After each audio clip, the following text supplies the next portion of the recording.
Ayan, dito tayo mga idol, no? Naglagay tayo ng trap dito kahapon. Medyo mababa pa yung tubig kaya nakikita pa natin yung trap, no? Ayan, yung trap na inilagay natin, sana may laman.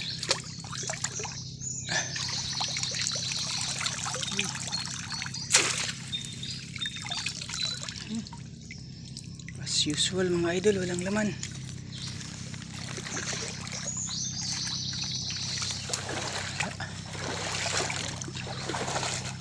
Ano naman itong lalaon na to?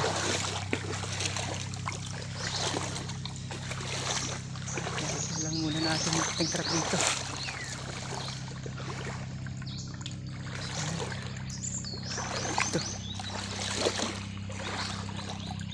Ito meron tayong isa dito na nilagay. Magkanda tayo. Yung trap natin, oh. Yun, may laman mga idol. May laman isa. Similya, no? So, masyadong malaki yan mga idol, pero pwede na yan. So, meron na tayong isa mga idol.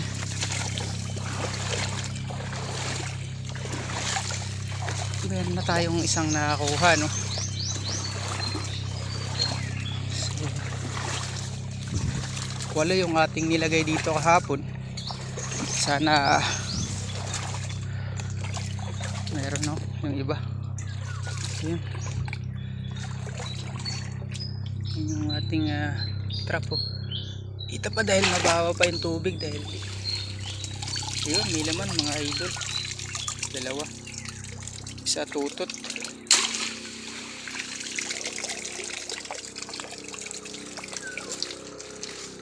Mga idol.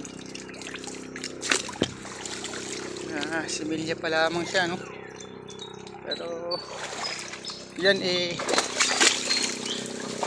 ang isa niyan dito sa amin mga idol ay 10 pesos, no?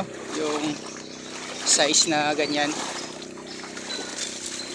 So di na masama dahil yan naman ay binibili dito ng mga buyer tapos ilalagay sa mga fish pen, no?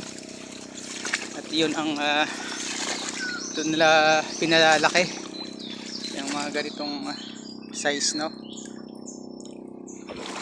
At pagka pwede nang ibenta yun, mga 1 kilo na yung laki ay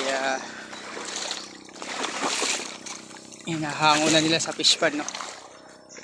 So, yan, dito lang muna natin lagay sa puno ng nipa, hindi makatakas. So, ulit tayo. Yung mga idol, oh.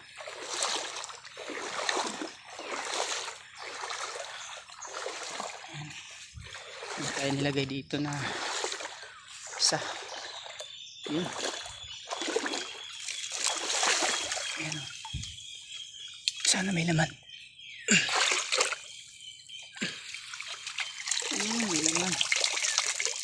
Dalawa mga idol, tatlo.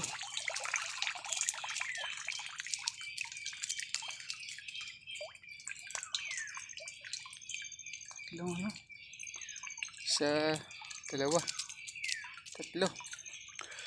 Tatlong ano, laman.